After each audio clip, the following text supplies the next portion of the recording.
Assalamualaikum warahmatullahi wabarakatuh.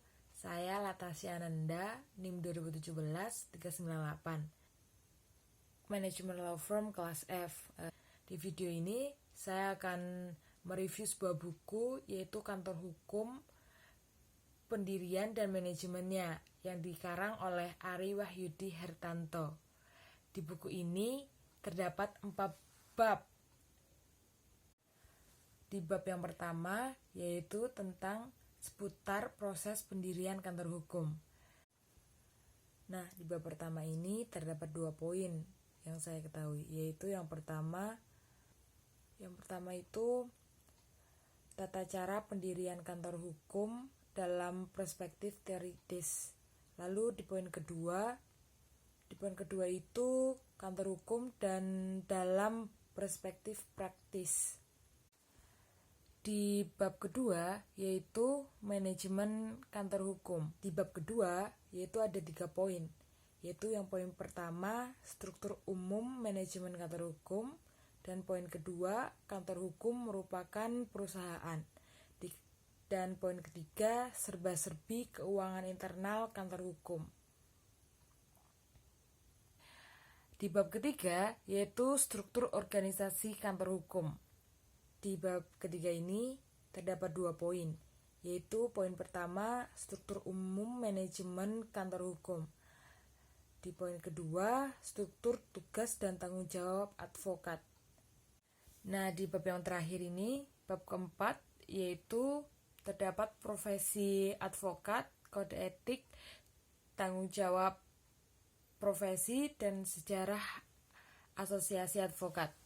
Di bab keempat terdapat 7 poin, yaitu yang poin pertama, profesi hukum mewujudkan cita hukum ke dalam kenyataan. Terus poin kedua tentang advokat. Poin ketiga, advokat sebelum berlakunya Undang-Undang Nomor 18 Tahun 2003. Advokat setelah berlakunya Undang-Undang Nomor 18 Tahun 2003. Lalu poin kelima, kode etik dan tanggung jawab advokat. Lalu poin keenam, sekilas tentang organisasi advokat. Poin ketujuh, peran dan fungsi organisasi advokat.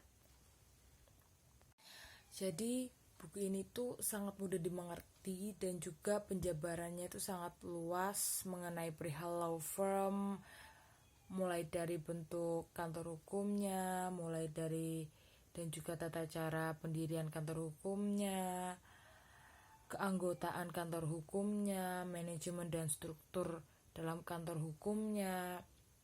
Selain itu, buku ini juga dilengkapi dengan pembahasan tentang advokat atau profesi advokat gitu, yang mencakup perihal sejarah yang